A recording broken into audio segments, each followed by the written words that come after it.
Ursula here from the Bike Hive. So it's been fantastic, hearing all this, and I love the case studies of the two projects, the walking and the one that Lucy talked about, the Fed. And I suppose one of the, I don't know what, I know I've only got like two seconds probably. One of the things that strikes me that sort of I've been involved in running a community cycling project in Alex Park for about 5 years. And Eve was actually also one of the founder volunteers of that, so she knows a lot about its roots. But just thinking about some of the real challenges, the sort of everyday challenges you face, I'm going to tell Jan's story, because I know she didn't want to speak in this main group at the moment because she's got some issues with the technology, which may just mean that she gets cut out. So she started cycling with us maybe a couple of years ago, and we managed to help her get a bike. And she had about 3 punctures in her first month of cycling. And that's a real barrier to active travel, isn't it? I know you might be able to fix a puncture in 5 minutes out on the road, but in reality that not everybody can do that. And the way that she was helped, we managed to help her, the Community Cycling Club helped her carry on using her bike for active travel, was by buying her Marathon Plus tyres. Now, this is getting very specific, but they're puncture-resistant tyres. They cost about £45 each, so that's about £90 a pair if you go to the shops. And because she was part of the Community Cycle Club, we could support her doing that. So that was very, that's really great. And also for our cycle club members to be cycling through the winter. I've been cycling, I can't remember a time when I didn't cycle, and over the years I've developed really good waterproof clothing, and it makes a difference, warm waterproof clothing. And I know we say, oh, the weather can't be a barrier, but if you're talking about active travel and you want it to happen all year round, the weather here is a barrier. You need the best waterproof gloves cost £50. Waterproof over trousers, I mean, you can get them for £10 in Halfords.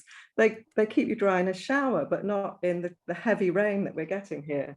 So I'm sorry if I'm being a bit negative, but to say some of the discussions about infrastructure, I think don't always mention that the very real cost to people of being able to cycle in Manchester, through all the seasons. And it's people, if you're part of a club that can support you, but if you're not and you don't know where to go, it's a real challenge. Thank you, Ursula, and thank you to everybody. These are just a list here of just some of the very many community projects across Greater Manchester that are really tackling those sorts of issues that Ursula talks about there. Some of the real practical stuff around access to cycling, just as they are for the community groups around walking. And I'm going to Mark, who again, Mark's Nesbitt is at Tough Sea, to talk about the work he's doing specifically with young people. Over to you, Mark.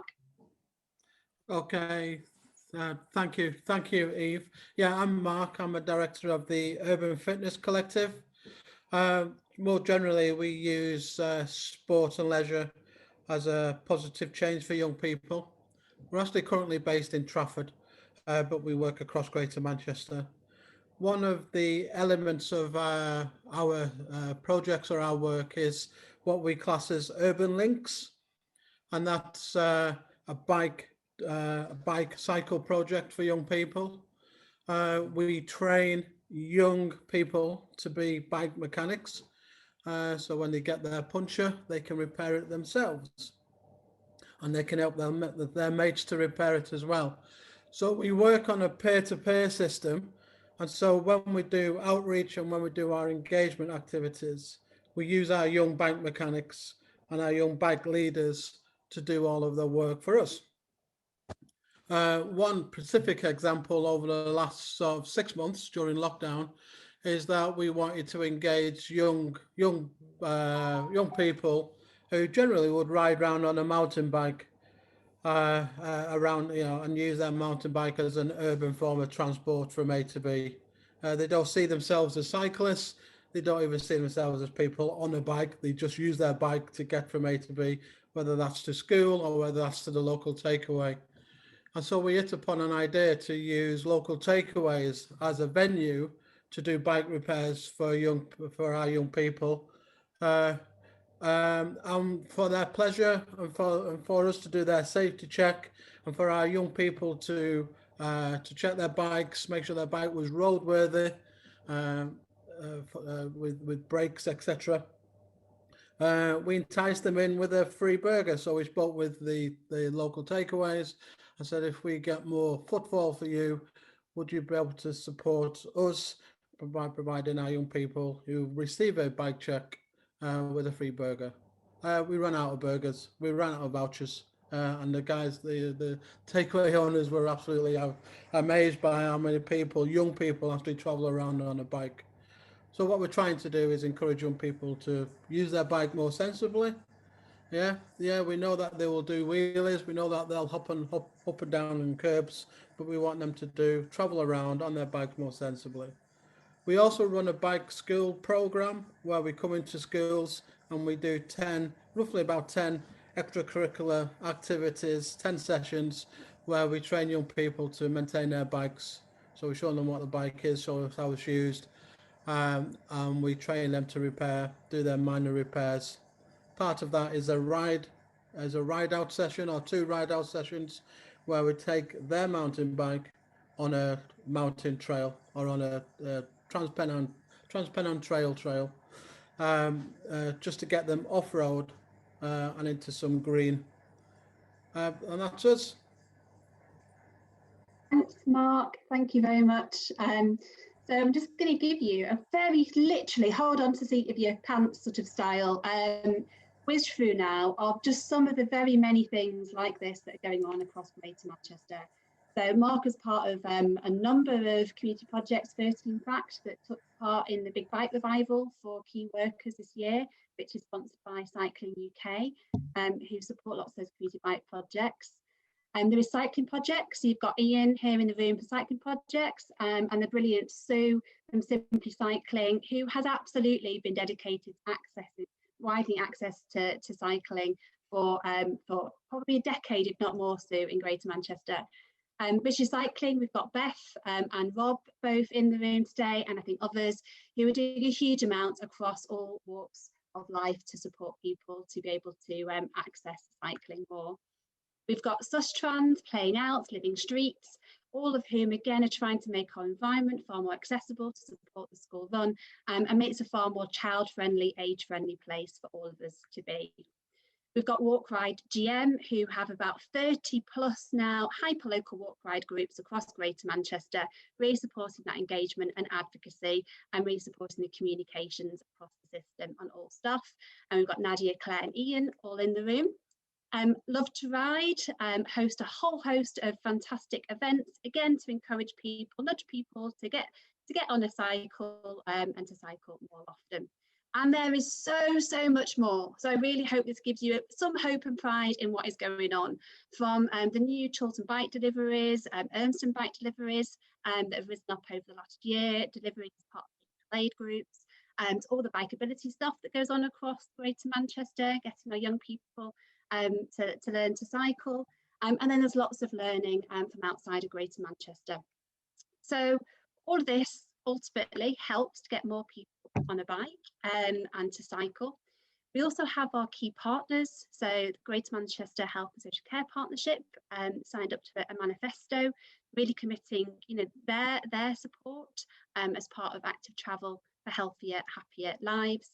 And as Richard said, we absolutely need to be working continuously, and thankful for all the work going on across all our 10 districts, and grateful for those councillors and council officers that are in the room today to share their experiences and to learn more about what else is going on. So before we go into break, I just want to have very quickly, we've got a couple of speakers here. So as well as the big stuff, there's people that get on and just do their own thing to inspire people. And this is a perfect example. So over to you, Nolan. Hi everyone. Hi, thank you very much for inviting me. I'm quite new to this, so first time meeting so many people.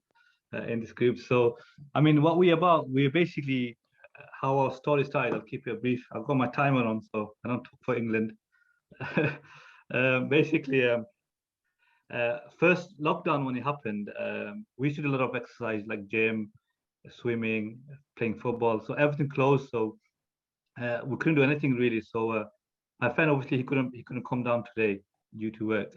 We decided to do cycling, and I personally used to do cycling about 10 years ago, but I stopped due to work, university, marriage life, everything else. So never got back into it really. So he kind of pushed me to do it, Sham, and we thought, you know what, let's trial this. And since we started, we never stopped. To be honest with you, we enjoy it so much. So we decided, what if we were to, because I've got a bit of a media background, what if we record as we travel, normally going to city centre, Manchester United, ground, Portland Basin, and so many different places yet to explore as well. Why don't we just record them and put it on YouTube, on Facebook, see what people think? And that was it really. And the shocking thing is we're getting so much motivational comments and personal messages on our Facebook and on YouTube, personally to me as well, saying I'd like to share just one probably. There's so many which I've got it here, which is this elderly lady. She mentioned that she's got a visually impaired child. Since the lockdown, she's really depressed. She can't get out, and she also fears, what if something happens, COVID and everything else. And she actually came across our videos. She goes, I've seen your video, I've seen your and how it's been done. You make it sound so fun and activated, for energy. So she decided to say thank me. She thanked me, saying, thank you very much for. And I feel inspired. And I think next day, a few days later, she went out actually. She goes, because of this, I actually went out physically with my child, and I really enjoyed this. Thank you. Please carry on. I feel really motivated by the videos that you produce. So that's our, in a way, a nutshell, 2 pence of the. I know you guys are doing way big projects, which I don't really know how all that works. So we're just local community, and one of our objective is, along us out of the millions or whatever, if one person benefits, we can help them. I think we've achieved our aim in that sense. So that's about it. much. 2 minutes done. Thank you.